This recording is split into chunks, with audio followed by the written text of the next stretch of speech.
ഇതാണ് പ്ലാച്ചിക്കാവ് എന്ന് പറഞ്ഞ ഞങ്ങളുടെ സ്വന്തം ഗ്രാമം. ഈ ഗ്രാമം സ്ഥിതി കൊള്ളുന്നത് തന്നെ നന്മയുടെയും സന്തോഷത്തിന്റെയും പ്രതീകമായിട്ടാണ്. അതിന്റെ പ്രധാന കാരണം ഇവിടുത്തെ നാട്ടുകാരാണ്. അങ്ങനെയല്ല, കുറ്റകൃത്യങ്ങളൊന്നും നടക്കാറില്ല. ക്രൈം റേറ്റ് ഏറ്റവും കുറവുള്ള സ്റ്റേഷനാണ് ഞങ്ങളുടേത്. പ്ലാച്ചിക്കാവ് എന്നത് ഈ ഭൂമിയിലൊരു സ്വർഗമാണ്.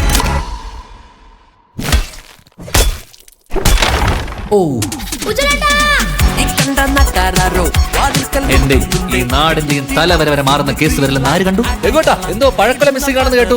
അവസാനമായിട്ട് ഈ ആടിനെ എവിടെ കണ്ടത്? പിന്നെ ഇത് നമ്മുടെ നാട്ടിലെ തന്നെ ആദ്യത്തെ കൊലപാതക. കാര്യങ്ങൾ വല്ലതും ധാരണയുണ്ടോ?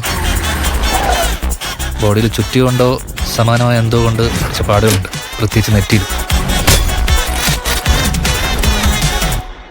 എടാ, നിനക്ക് ഈ കിണ്ടിയും കുടം കോളാമ്പിക്ക് എടുക്കാനേ പറ്റുള്ളൂ. ഇതേ കേസ് കൊലപാതക. അതിന് പണി അറിയുന്നവർ വേണം. ഒരു സ്പെഷ്യൽ ഇൻവെസ്റ്റിഗേഷൻ ടീം വരുന്നുണ്ട്. അവർ ഈ കേസ് ടേക്ക് ഓവർ ചെയ്തു. സാധാരണ ഈ നാട്ടിൽ എന്ത് കേസ് ഉണ്ടായാലും പോലീസുകാരും നാട്ടുകാർ എന്നെയാ വിളിക്കാറ്. 2 ക്രൈം സീനിലും പ്രോപ്പർ പോലീസ് പ്രൊസീജിയേഴ്സ് ഫോളോ ആയതുകൊണ്ട് തന്നെ അവിടങ്ങളിൽ നിന്നതിൽ തെളിവ് കിട്ടാനുള്ള ചാൻസ് വളരെ കുറവാണ്. എന്റെ ഗുരുക്കന്മാർ എന്നോട് പറഞ്ഞിട്ടുണ്ട്, ഒരു ക്രൈം സീനും പെർഫെക്റ്റ് അല്ല. കേസ് അന്വേഷണം തെളിയിക്കലൊക്കെ നല്ലതാണ്, പക്ഷെ ഞാനിവിടെ ഉള്ളപ്പോൾ വേണ്ട. സാറും കൊള്ളാം, 5 മിനിറ്റ് കൊണ്ട് കഥ മൊത്തം മാറ്റിയല്ലേ.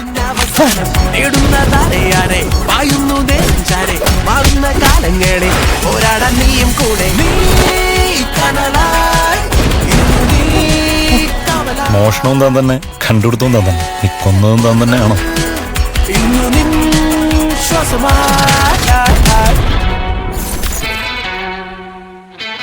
ആരും കൈയടിക്കണ്ട. അടിച്ചോ